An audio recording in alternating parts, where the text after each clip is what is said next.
ಯಾವ ಮಾರ್ಗದಿಂದ ಕಷ್ಟವಿಲ್ಲದೆ ಅನಾಯಾಸ ಯೋಗ ಪ್ರಾಪ್ತಿಯಾಗುತ್ತದೋ ಅದಕ್ಕೆ ಸಿದ್ಧ ಮಾರ್ಗವೆನ್ನುತ್ತಾರೆ. ಯೋಗ ರೂಪಸಿದ್ಧಿ ಪ್ರಾಪ್ತಿಯ ಮಾರ್ಗವೆಂದರೆ ಸುಷುಮ್ನಾ ನಾಡಿಯಾಗಿದೆ. ಇದೇ ನಾಡಿಯಿಂದ ಪ್ರಾಣವು ಪ್ರವೇಶ ಮಾಡಿ ಏರುತ್ತಾ ಬ್ರಹ್ಮರಂಧ್ರದಲ್ಲಿ ಪ್ರವೇಶಿಸಲು ಸಾಧಕನಿಗೆ ಜೀವ ಬ್ರಹ್ಮಗಳ ಐಕ್ಯದ ಜ್ಞಾನ ಮಾಡಿಕೊಡುವ ಯೋಗವು ಲಭಿಸುತ್ತದೆ. ಪ್ರಾರಂಭದಲ್ಲಿ ಗುರುಕೃಪೆಯಿಂದ ಶಕ್ತಿ ಸಂಚಾರವಾಗಿ ಕುಂಡಲಿನಿ ಜಾಗೃತವಾಗುತ್ತದೆ. ಅನ್ನ ಕುದಿಸಲು ಪಾತ್ರೆ, ಅಕ್ಕಿ, ಕಟ್ಟಿಗೆ, ನೀರು ಹಾಗೂ ಅಗ್ನಿ ಇತ್ಯಾದಿಗಳ ಸಂಗ್ರಹ ಮಾಡಬೇಕಾಗುತ್ತದೆ. ಆದರೆ ಈಶ್ವರನ ಕೃಪೆಯಾಯಿತೆಂದರೆ ತಯಾರಿಸಿದ ಅನ್ನವೇ ಸಿಕ್ಕು ಅವನ ಹಸಿವು ಇಂಗುತ್ತದೆ.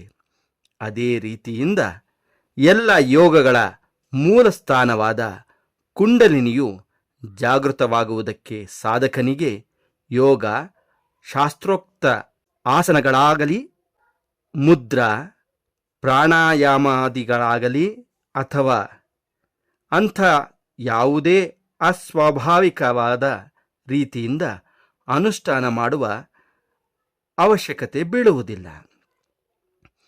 ಕೇವಲ ಸದ್ಗುರು ಕೃಪೆಯಿಂದ ಕುಂಡಲಿನಿ ಶಕ್ತಿಯು ಜಾಗೃತವಾಗಿ ಸ್ವಾಭಾವಿಕ ರೀತಿಯಿಂದ ಯೋಗ ಮಾರ್ಗದ ಲಾಭ ಉಂಟಾಗುತ್ತದೆ.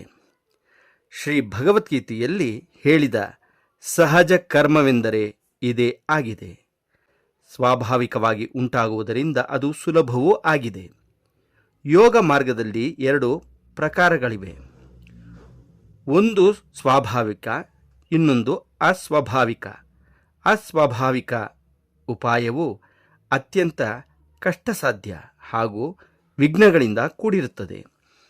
ಅಸ್ವಾಭಾವಿಕವು ಬುನಾದಿಯಲ್ಲಿಯೇ ಸ್ವಾಭಾವಿಕ ವಿರುದ್ಧವಾಗಿದೆ. ಯಾವುದು ಸ್ವಾಭಾವಿಕ ಅರ್ಥಾತ್ ಸ್ವಭಾವತಃ ಆಗಿರುತ್ತದೆಯೋ ಅದು ಅನಾಯಾಸವಾಗಿ ಸಾಧ್ಯ ಹಾಗೂ ಸುಖಕರವೂ ಆಗಿರುತ್ತದೆ. ಅದರಲ್ಲಿ ವಿಘ್ನಗಳು ಸಂಭವಿಸುವುದಿಲ್ಲ. ಮನುಷ್ಯನಲ್ಲಿ ನಿದ್ದೆ, ಹಸಿವು ಮತ್ತು ಮಲಮೂತ್ರ ವಿಸರ್ಜನೆಗಳಿಗಾಗಿ ಸ್ವಾಭಾವಿಕ ವೇಗಗಳಿರುತ್ತವೆ. ನಿದ್ದೆ ಮಾಡಲು, ಊಟ ಮಾಡಲು ಮತ್ತು ಮಲಮೂತ್ರಗಳನ್ನು ಹೊರಹಾಕಿದಾಗ ಅವನಿಗೆ ಮಾನಸಿಕ ಆನಂದ ಉಂಟಾಗುತ್ತದೆ. ನಿದ್ದೆ ಬರದಿದ್ದಾಗ ಛಲದಿಂದ ನಿದ್ದೆ ಹೋಗಲು ಶಾಂತ ನಿದ್ದೆ ಹತ್ತುವುದಿಲ್ಲ. ಅಲ್ಲದೆ ಸ್ವಪ್ನ ದೋಷಗಳುಂಟಾಗಿ ಮಾನಸಿಕ ಕಷ್ಟವಾಗುತ್ತದೆ. ಅದರಿಂದ ಅಜೀರ್ಣದ ದೋಷ ಉಂಟಾಗಿ ಶರೀರವು ಕಷ್ಟಕ್ಕೀಡಾಗುತ್ತದೆ. ಹಸಿವೆ ಇಲ್ಲದಿರುವಾಗ ಊಟ ಮಾಡುವುದರಿಂದ ಅದಕ್ಕೆ ರುಚಿ ಬರುವುದಿಲ್ಲ. ಶೌಚಕ್ಕಾಗದಿರುವಾಗ ಮುದ್ದಾಂ ತಿಣುಕಿ ಮಲತ್ಯಾಗ ಮಾಡಲು ಕಾಲಾಂತರದಲ್ಲಿ ರೋಗಗಳುಂಟಾಗುವ ಸಂಭವವಿರುತ್ತದೆ. ಆದರೆ ವಿಸರ್ಜನೆಯ ಒತ್ತಡ ಬಂದಾಗ ಮಲ ವಿಸರ್ಜನೆ ಮಾಡಿದರೆ ಅದರಿಂದ ಮಾನಸಿಕ ಸುಖ ಉಂಟಾಗುತ್ತದೆ. ಅದೇ ರೀತಿಯಿಂದ ಆಸನ, ಮುದ್ರಾ, ಪ್ರಾಣಾಯಾಮಾದಿಗಳನ್ನು ಮಾಡುವ ಸ್ವಾಭಾವಿಕ ಇಚ್ಛೆಯುಂಟಾದಾಗ ಮಾಡಿದರೆ ಆ ಕ್ರಿಯೆಗಳು ಸುಲಭ ಹಾಗೂ ಶಾಂತಪ್ರದವಾಗುತ್ತದೆ. ಪ್ರಾಣ, ಅಪಾನ ವಾಯುಗಳ ಐಕ್ಯ, ಗುಹ್ಯಸ್ಥ ರಕ್ತವರ್ಣ ಶಕ್ತಿ ಮತ್ತು ತಾಲೋ ಸ್ಥಿತ ನೆತ್ತಿಯಲ್ಲಿಯ ಶುಕ್ಲವರ್ಣ ಶಕ್ತಿಗಳ ಮಿಲನ, ನಾಭಿಯಲ್ಲಿರುವ ಸೂರ್ಯ ಹಾಗೂ ಮಸ್ತಕದಲ್ಲಿಯ ಚಂದ್ರನ ಸಂಯೋಗ ಮತ್ತು ಜೀವಾತ್ಮ ಪರಮಾತ್ಮರ ಐಕ್ಯ ಭಾವಕ್ಕೆ ಯೋಗವೆನ್ನುವರು. ಇವೇ ಯುಗಲಗಳ ಸಂಯೋಗಕ್ಕೆ ಯೋಗವೆನ್ನುತ್ತಾರೆ. ಪ್ರಾಣವೇ ಭಗವಾನ್ ಮಹೇಶ್ವರನು, ಪ್ರಾಣವೇ ವಿಷ್ಣು, ಪ್ರಾಣವೇ ಬ್ರಹ್ಮ.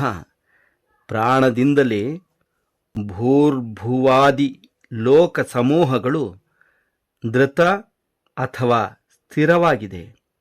ಸಂಪೂರ್ಣ ಜಗತ್ತೇ ಪ್ರಾಣಮಯವಾಗಿದೆ. ಅಂತರ್ಮುಖ ಹಾಗೂ ಬಹಿರ್ಮುಖ ಹೀಗೆ ಕುಂಡಲಿನಿ ಶಕ್ತಿಗೆ ಹಾವಿನಂತೆ 2 ಮುಖಗಳಿರುತ್ತವೆ. ಈ ಕುಂಡಲಿನಿಗೆ 2 ಮುಖಗಳಿದ್ದು ಅದು 3.5 ಸುತ್ತು ಹಾಕಿಕೊಂಡು ಅದರ ಒಂದು ಮುಖವು ಸುಷುಮ್ನಾ ರಂಧ್ರವನ್ನು ಬ್ರಹ್ಮದ್ವಾರ ಅಥವಾ ಬ್ರಹ್ಮ ವಿವರ ಅಡ್ಡಕಟ್ಟಿ ಸುಷುಪ್ತಾವಸ್ಥೆಯಲ್ಲಿರುತ್ತದೆ. ಎರಡನೆಯ ಮುಖವು ಜಡವಿದ್ದು ಅದು ಭುಜಂಗಿನಿಯಂತಿದೆ. ಶ್ವಾಸ ನಿಶ್ವಾಸ ಇದೇ ಮುಖದಿಂದ ನಡೆಯುತ್ತದೆ. ಜೀವ ಶ್ವಾಸ ನಿಶ್ವಾಸವು ಇದೇ ಆಗಿದೆ. ಈ ಮುಖವು ನಿರಂತರವಾಗಿ ಜಾಗೃತವಾಗಿರುತ್ತದೆ.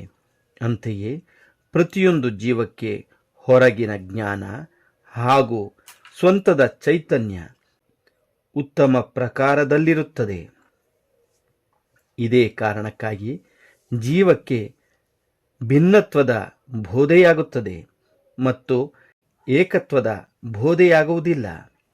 ಅಂತರ್ಮುಖವು ಸುಪ್ತ ಅಥವಾ ಬ್ರಹ್ಮಜ್ಞಾನವಾಗುವುದಿಲ್ಲ. ಯಾವ ಬ್ರಹ್ಮದ್ವಾರದಿಂದ ಪ್ರವೇಶ ಮಾಡಿ ಸಾಧಕನು ಸಹಸ್ರಾರದಲ್ಲಿ ನಿರಾಮಯನಾಗಿ ಬ್ರಹ್ಮಸ್ಥಾನದವರೆಗೆ ಹೋಗಿ ಬ್ರಹ್ಮ ಅಥವಾ ಆತ್ಮ ಸಾಕ್ಷಾತ್ಕಾರವನ್ನು ಮಾಡಿಕೊಳ್ಳುತ್ತಾನೋ ಅದೇ ಬ್ರಹ್ಮದ್ವಾರವನ್ನು ಮುಚ್ಚಿ ಈ ಪರಮೇಶ್ವರಿಯು ಮಲಗಿರುತ್ತಾಳೆ. ಪ್ರಾಣಶಕ್ತಿಯು ಸುಷುಮ್ನ ಮಾರ್ಗದಲ್ಲಿ ಪ್ರವೇಶ ಮಾಡಿದ ಹೊರತು ಮೋಕ್ಷವು ಸಿಗುವ ಸಂಭವವಿಲ್ಲ. ಮೂಲ ಸ್ಥಾನದಲ್ಲಿ ಸರ್ಪದಂತೆ ಕುಂಡಲಾಕೃತಿಯುಳ್ಳ ಒಂದು ನಾಡಿ ಇರುತ್ತದೆ. ಅದು ಪ್ರಾಣಶಕ್ತಿಯ ಸ್ಥಾನವಾಗಿದೆ. ಅದರಿಂದಾಗಿ ಈ ಪ್ರಾಣಕ್ಕೆ ಕುಂಡಲಿನಿ ಎನ್ನುತ್ತಾರೆ. ಈ ಶಕ್ತಿಯು ಮೋಡಗಳಲ್ಲಿ ಮಿಂಚು ಇರುವಂತೆ ವಿದ್ಯಮಾನವಾಗಿರುತ್ತದೆ. ಮೂಲಾಧಾರಸ್ಥ ಪ್ರಾಣವಾಯುವು ಮೇಲೆ ಏರುವಾಗ ಅದಕ್ಕೆ ತಡೆಯುಂಟಾಗಲು ಶರೀರದಲ್ಲಿ ಕಂಪನವುಂಟಾಗುತ್ತದೆ. ಹೀಗೆ ತಡೆಯುಂಟಾಗುವುದರಿಂದ ಯೋಗಿಗಳಲ್ಲಿ ನೃತ್ಯಾದಿಗಳು ನೈಸರ್ಗಿಕವಾಗಿ ಶರೀರದಲ್ಲುಂಟಾಗುತ್ತದೆ. ಹೀಗೆ ಕಂಪನ, ಕುಣಿತ, ಘೂರ್ಣ, ತಿರುಗುವುದು, ಆಸನ, ಮುದ್ರೆಗಳು ಶರೀರದಲ್ಲಿ ಹೀಗೆ ಉಂಟಾಗುವ ನಾನಾ ಪ್ರಕಾರದ ಗತಿಯಿಂದ ಸುಷುಮ್ನ ನಾಡಿಯಲ್ಲಿಯ ಅಡೆತಡೆಗಳು ದೂರಾಗಿ ಅದರಲ್ಲಿಯ ಮಾರ್ಗವು ಸ್ವಚ್ಛವಾಗುತ್ತದೆ. ಸುಷುಮ್ನ ಮಾರ್ಗವು ಸ್ವಚ್ಛವಾಗಲು ಪ್ರಾಣಶಕ್ತಿಗೆ ವೇಗ ಉಂಟಾಗುತ್ತದೆ. ಮುಂದೆ ಅದು ಏರುತ್ತಾ ಸಹಸ್ರಾರಕ್ಕೆ ಮುಟ್ಟಿ ಬ್ರಹ್ಮರಂಧ್ರದಲ್ಲಿ ಲೀನ ಹೊಂದುತ್ತದೆ. ಆಗ ಸಾಧಕನಿಗೆ ಸರ್ವವೃತ್ತಿ ನಿರೋಧ ರೂಪವಾದ ನಿರ್ವಿಕಲ್ಪ ಸಮಾಧಿಯು ಪ್ರಾಪ್ತವಾಗುತ್ತದೆ. ಪೂರ್ವ ಸುಕೃತ ಸತ್ಕರ್ಮಗಳಿಂದ ಯಾರ ಸುಷುಮ್ನ ನಾಡಿಯು ಮೊದಲೇ ಸ್ವಚ್ಛವಾಗಿರುತ್ತದೆಯೋ ಅಂಥವರಿಗೆ ಶಕ್ತಿ ಜಾಗೃತವಾದ ಕೂಡಲೇ ಸಮಾಧಿ ಪ್ರಾಪ್ತವಾಗುತ್ತದೆ. ಅನಾದಿ ವಸ್ತು ಸಚ್ಚಿದಾನಂದದ ವಿಗ್ರಹವಾಗಿರುವ ಶ್ರೀಕೃಷ್ಣನು ಪರಮೇಶ್ವರ ಸ್ವರೂಪನೇ ಆಗಿದ್ದಾನೆ. ಲೀಲೆಯನ್ನು ಮಾಡುವುದಕ್ಕಾಗಿ ಅವನು ಎಲ್ಲಕ್ಕೂ ಮೊದಲು ಪುರುಷಾಕಾರದಲ್ಲಿ ಪ್ರಕಟವಾದನು. ಅಂತೆಯೇ ಅವನು ಸರ್ವಕಾರಣದ ಕಾರಣನಾಗಿದ್ದಾನೆ. ಅದಕ್ಕೋಸ್ಕರ ಅವನಿಗೆ ಆದಿ ಎನ್ನುತ್ತಾರೆ. ಅವನೇ ಈ ಪೃಥ್ವಿಯ ರಕ್ಷಕನು, ಸರ್ವ ಕಾರಣಗಳ ಕಾರಣನಾಗಿದ್ದಾನೆ. ಭಗವಾನ್ ಕೃಷ್ಣನ ಅಭಿನ್ನ ಶಕ್ತಿಯೇ ರಾಧಾ. ಈ ಚಿತ್ ಶಕ್ತಿ ಸ್ವರೂಪಿಣಿಯಾದ ರಾಧೆಯು ಚೈತನ್ಯ ರೂಪಿಯಾದ ಶ್ರೀಕೃಷ್ಣನಲ್ಲಿ ವಿಭಿನ್ನ ರೂಪದಿಂದ ಇರುವಾಗ ಯಾವ ಲೀಲೆಯೂ ಉಂಟಾಗುವುದಿಲ್ಲ. ಲೀಲಾ ರಸ ಭೋಗಕ್ಕಾಗಿ ಶ್ರೀಕೃಷ್ಣನು ತನ್ನಿಂದ ತನ್ನ ಚಿತ್ ಶಕ್ತಿಯಾದ ರಾಧೆಯನ್ನು ಪ್ರಕಟ ಮಾಡುತ್ತಾನೆ. ಇವಳೇ ರಾಧಾ ಸಂಘಿನಿ, ಸಂಬಿತ್ ಮತ್ತು ಆಹ್ಲಾದದಾಯಿನಿ ಶಕ್ತಿಯಾಗಿದ್ದಾಳೆ. ಅಂತೆಯೇ ರಾಧೆಯು ಚಿತ್ ಶಕ್ತಿ ಅಥವಾ ಕುಂಡಲಿನಿ ಶಕ್ತಿಯಾಗಿದ್ದಾಳೆ. ಅವಳು ಆನಂದ ಕೊಡುವವಳಾದ್ದರಿಂದ ಅವಳಿಗೆ ಆಹ್ಲಾದಿನಿ ಶಕ್ತಿ ಎನ್ನುತ್ತಾರೆ.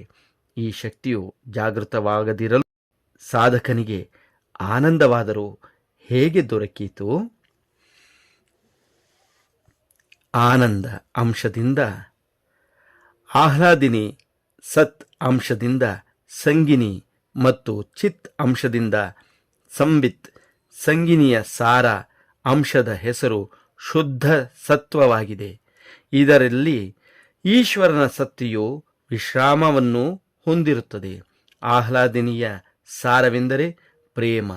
ಪ್ರೇಮದ ಸಾರ ಭಾವ ಅಥವಾ ಭಕ್ತಿಯಾಗಿದೆ. ಭಕ್ತಿಯ ಪರಾಕಾಷ್ಠೆವೆಂದರೆ ಮಹಾಭಾವ.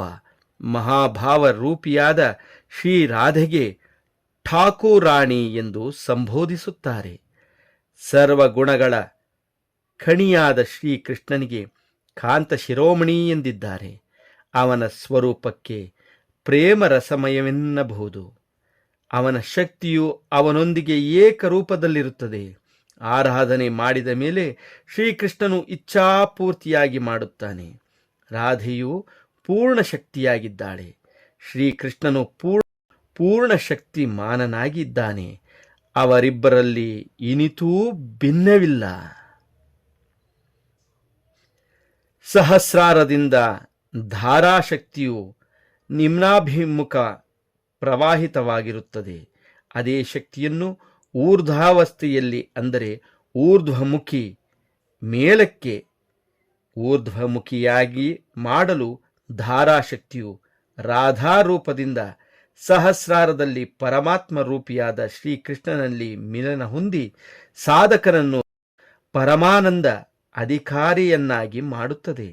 ಧಾರಾ ಶಬ್ದದಲ್ಲಿ ತಿರುವು ಮುರುವು ಮಾಡಲು ರಾಧಾ ಆಗುತ್ತದೆ. ಅಂದರೆ ಧಾರ ರಾಧಾ.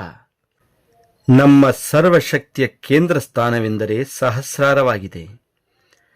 ಎಲ್ಲ ಶಕ್ತಿಯು ಅಲ್ಲಿಂದ ಹೊರಟು ಅಧೋಮುಖವಾಗಿ ಸುಷುಮ್ನೆಯ ಕಡೆಗೆ ಪ್ರವಹಿಸುತ್ತದೆ. ಈ ಎಲ್ಲ ಶಕ್ತಿಗಳಲ್ಲಿ ಕುಂಡಲಿನಿ ಶಕ್ತಿಯು ಸರ್ವಶ್ರೇಷ್ಠವಾಗಿದೆ. ಅದಕ್ಕೆ ಮೂಲ ಶಕ್ತಿ ಅಥವಾ ಆದ್ಯ ಶಕ್ತಿ ಎನ್ನುತ್ತಾರೆ. ಅದರ ಸ್ಥಾನಕ್ಕೆ ಮೂಲಾಧಾರವೆನ್ನುತ್ತಾರೆ. ಇದೇ ಶಕ್ತಿಯು ಗುರುಕೃಪೆಯಿಂದ ಊರ್ಧ್ವಮುಖವಾಗಿ ಪ್ರವಾಹಿತವಾಗಿ ನಿಯಮದಂತೆ ಸುಷುಮ್ನ ನಾಡಿಯಲ್ಲಿ ಪ್ರವೇಶ ಮಾಡುತ್ತದೆ ಮತ್ತು ಯಥಾವಕಾಶವಾಗಿ ಸಹಸ್ರಾರದಲ್ಲಿ ಶಿವನಲ್ಲಿ ಐಕ್ಯವಾಗುತ್ತದೆ. ಶಕ್ತಿ ಮತಾನುಸಾರ ಇದು ಶಿವಶಕ್ತಿಯರ ಮಿಲನವಾಗಿದೆ. ವೈಷ್ಣವರು ಇದಕ್ಕೆ ರಾಧಾಕೃಷ್ಣ ಮಿಲನವೆನ್ನುತ್ತಾರೆ. ಮೂಲ ಶಕ್ತಿಯ ಒಂದು ಚಕ್ರದಿಂದ ಮತ್ತೊಂದು ಚಕ್ರದಲ್ಲಿ ಏರುವಾಗ ಮಾರ್ಗದಲ್ಲಿ ಆಯಾ ಸ್ಥಾನಗಳಲ್ಲಿ ಶಕ್ತಿಯು ಈ ಶಕ್ತಿಯೊಂದಿಗೆ ಲೀನವಾಗುತ್ತಾ ಹೋಗುತ್ತದೆ. ಇದು ಮೂಲಾಧಾರಸ್ಥ ಪ್ರಾಣವಾಯುವು ಮೇಲೆ ಏರುವಾಗ ಅದಕ್ಕೆ ತಡೆಯುಂಟಾಗಲು ಶರೀರದಲ್ಲಿ ಕಂಪನ ಉಂಟಾಗುತ್ತದೆ. ಹೀಗೆ ಉಂಟಾಗುವುದರಿಂದ ಯೋಗಿಗಳಲ್ಲಿ ನೃತ್ಯಾದಿಗಳು ನೈಸರ್ಗಿಕವಾಗಿ ಹೀಗೆ ಕಂಪನ, ಕುಣಿತ, ಘೂರ್ಣ ಉಂಟಾಗುತ್ತದೆ. ಮೂಲಾಧಾರಸ್ಥ ಕುಂಡಲಿನಿಯು ಜಾಗೃತವಾಗಿ ಮೇಲೆ ವಿವರಿಸಿದ 9 ಚಕ್ರಗಳನ್ನು ಭೇದಿಸಿ ಸಹಸ್ರ ಪದ್ಮದಲ್ಲಿ ಪರಶಿವ ಅಥವಾ ಪರಬ್ರಹ್ಮನೊಂದಿಗೆ ಮಿಲನವಾಗಲು ಸರ್ವವೃತ್ತಿ ನಿರೋಧ ರೂಪ ಆಸಂ ಪ್ರಜ್ಞಾತ ಅಥವಾ ನಿರ್ವಿಕಲ್ಪ ಸಮಾಧಿಯುಂಟಾಗುತ್ತದೆ. ಅದೇ ಕಾಲಕ್ಕೆ ಈ ಸಮಾಧಿಯೋಗವು ಸಾಧಕನಿಗೆ ಅದ್ವೈತ ಸ್ವರೂಪದಲ್ಲಿ ಸ್ಥಾನವನ್ನುಂಟು ಮಾಡಿಕೊಡುತ್ತದೆ. ಆಗ ನಾನು, ನೀನು, ಅವನು ಈ ಭಾವನೆಗಳು ಉಳಿಯುವುದಿಲ್ಲ. ಇದೇ ಬ್ರಹ್ಮೈವ ಕೇವಲಂ ಮತ್ತು ಆತ್ಯಂತಿಕ ದುಃಖ ನಿವೃತ್ತಿಯ ಮೂಲವು ಮತ್ತು ಪರಮಾನಂದ ಪ್ರಾಪ್ತಿಯ ಸ್ಥಾನವೂ ಆಗಿದೆ. ಈ ಶೂನ್ಯ ಸ್ಥಾನದಲ್ಲಿಯ ಕುಂಡಲಿನಿಯ ಶಕ್ತಿ ಹಾಗೂ ಪರಮಶಿವನ ಐಕ್ಯದಿಂದ ಎಲ್ಲ ವೃತ್ತಿಗಳ ನಿರೋಧ ಉಂಟಾಗುತ್ತದೆ. ಈ ಸ್ಥಾನಕ್ಕೆ ಶಿವಭಕ್ತರು ಶಿವಸ್ಥಾನವೆಂದು, ವಿಷ್ಣು ಭಕ್ತರು ಪರಮಪುರುಷ ಹರಿಸ್ಥಾನವೆಂದು, ದೇವಿ ಭಕ್ತರು ಶಕ್ತಿಯ ಸ್ಥಾನವೆಂದು ಮತ್ತು ಋಷಿ ಮುನಿಗಳು ಪ್ರಕೃತಿ ಪುರುಷರ ನಿರ್ಮಲ ಸ್ಥಾನವೆಂದು ಹೇಳುತ್ತಾರೆ. ಇದೇ ಸ್ಥಾನದಲ್ಲಿ ಅತಿ ಸೂಕ್ಷ್ಮವಾದ ಅಮ ಹೆಸರಿನ ಚಂದ್ರನ ಷೋಡಶ ಕಲೆಯು ವಿದ್ಯಮಾನವಾಗಿದೆ. ಇದು ದೀಪ್ತಿಮತಿಯೂ ಸತತ ಪ್ರಕಾಶ ಕೊಡುವಂಥದ್ದು, ರಕ್ತವರ್ಣಿಯೂ ಹಾಗೂ ಅಧೋಮುಖಿಯೂ ಆಗಿರುತ್ತದೆ. ಉಳಿದ 15 ಕಲೆಗಳ ವೃದ್ಧಿ ಹಾಗೂ ಕ್ಷಯವಾಗುತ್ತದೆ. ಇದರ ಹೊರತಾಗಿ ಈ 16ನೆಯ ಕಲೆಯಲ್ಲಿ ಉಳಿದ 15 ಕಲೆಗಳಲ್ಲಿರುವ ಅಂಶಗಳೆಲ್ಲ ವಿದ್ಯಮಾನವಾಗಿದೆ. ಕುಂಡಲಿನಿ ಶಕ್ತಿಯು ಸಹಸ್ರಾರದಲ್ಲಿ ಹೋಗಿ ಮುಟ್ಟಿದ ಮಾತ್ರಕ್ಕೆ ಎಲ್ಲ ವೃತ್ತಿಗಳ ನಿರೋಧವಾಗುವುದಿಲ್ಲ. ಗುರುಕೃಪೆಯಿಂದ ಕುಂಡಲಿನಿ ಶಕ್ತಿಯು ಜಾಗೃತವಾಗಲು ಅದು ಸುಷುಮ್ನಾ ಮಾರ್ಗದಲ್ಲಿ ಪರಿಷ್ಕೃತ ಮಾಡಲು ನಾನಾ ವಿಧವಾದ ಹಠಕ್ರಿಯೆಗಳನ್ನು ಮಾಡಹಚ್ಚುತ್ತದೆ ಮತ್ತು ಕುಂಡಲಿನಿ ಶಕ್ತಿಯು ಸುಷುಮ್ನಾ ನಾಡಿಯಲ್ಲಿ ಪರಿಷ್ಕೃತವಾದ ಮೇಲೆ ಏನೂ ಅಡ್ಡಿಯಿಲ್ಲದೆ ಸಹಸ್ರಾರದಲ್ಲಿ ಪ್ರವೇಶಿಸುತ್ತದೆ. ಅದರಿಂದ ಆ ಶಕ್ತಿಯು ಸಹಸ್ರಾರದಲ್ಲಿ ಮುಟ್ಟಿದ ನಂತರ ಕೂಡ ನಿರ್ದಿಷ್ಟ ಸ್ಥಾನದವರೆಗೆ ಮಾರ್ಗ ಪರಿಷ್ಕೃತ ಮಾಡಲು ವಿವಿಧ ಪ್ರಕಾರ ಪ್ರಾಣಕ್ರಿಯೆಗಳು ನಡೆಯುತ್ತದೆ. ಪ್ರಾಣದ ಹಲವು ವಿಧದ ಸ್ಪಂದನಗಳುಂಟಾಗುತ್ತದೆ. ಇದರಿಂದ ಮೂರ್ಖನೂ ಜ್ಞಾನಿಯಾಗುತ್ತಾನೆ, ಅಂದರೆ ಶುದ್ಧ ಪ್ರಜ್ಞೆಯ ಉದಯವಾಗುತ್ತದೆ. ಬಳಿಕ ಆ ಪ್ರಜ್ಞೆಯು ಎಲ್ಲರ ಅಂತಸ್ಥವಾಗಿರುವ ಆತ್ಮವಸ್ತುವನ್ನೇ ಪ್ರಕಾಶಿಸುತ್ತದೆ. ಅಂಥ ಅನುಭೂತಿ ಸಂಪನ್ನನ ಎದುರು ಶಾಸ್ತ್ರಗಳು ಕೂಡ ಪರಾಭೂತವಾಗುತ್ತದೆ. ಪ್ರಾಣ ಸ್ಪಂದನೆಯ ಜೊತೆಗೆ ಅತ್ಯಂತ ಗಂಭೀರವಾದ ಓಂಕಾರ ಧ್ವನಿಯು ಕೇಳಿಬರುವ ಅನುಭವ ಉಂಟಾಗುತ್ತದೆ. ಅದರ ಮಾಧುರ್ಯವನ್ನು ಲೇಖನಿ ಅಥವಾ ವಾಣಿಯಿಂದ ಮಾಡಲು ಅಸಾಧ್ಯ. ಹೂವಿನಲ್ಲಿಯ ಮಾಧುರ್ಯದ ಸವಿಯನ್ನು ಶೋಧಿಸುವ ದುಂಬಿಯು ಗುಣಗುಣಿಸುತ್ತದೆ ಹಾಗೂ ಯೋಗ್ಯ ಸ್ಥಾನದಲ್ಲಿ ಸೇವೆಗೆಂದು ಕೂಡುತ್ತಲೇ ನಿಶ್ಶಬ್ದವಾಗುತ್ತದೆ. ಅದರಂತೆ ಮಹಾಪ್ರಾಣ ಸ್ವರೂಪಿಣಿಯಾದ ಕುಂಡಲಿನಿ ಶಕ್ತಿಯು ಮಧುರ ಓಂಕಾರ ಧ್ವನಿಯನ್ನು ತೆಗೆಯುತ್ತಾ ರಸಸ್ವರೂಪವಾದ ಪರಮಶಿವ ಅಥವಾ ಪರಬ್ರಹ್ಮದಲ್ಲಿ ಲೀನವಾಗಿ ನಿಶ್ಶಬ್ದವಾಗುತ್ತದೆ. ಇದೇ ಬ್ರಹ್ಮಭಾವವಾಗಿದೆ. ಇದೇ ಸಾಧಕನ ನಿರ್ಗುಣ ಬ್ರಹ್ಮಸ್ವರೂಪ ಸ್ಥಿತಿಯಾಗಿದೆ. ಇದೇ ಸ್ಥಿತಿಯಿಂದಲೇ ಸಾಧಕನು ಮತ್ತೆ ಮತ್ತೆ ಜನ್ಮ ಮೃತ್ಯು ರೂಪಿಯಾದ ದುಃಖ ಬೀಜವನ್ನು ಧ್ವಂಸ ಮಾಡಬಲ್ಲನು. ಹರಿ ಓಂ ತತ್ಸತ್. ಓಂ ಶಾಂತಿ ಶಾಂತಿ ಶಾಂತಿ. ಶ್ರೀಕೃಷ್ಣಾರ್ಪಣಮಸ್ತು.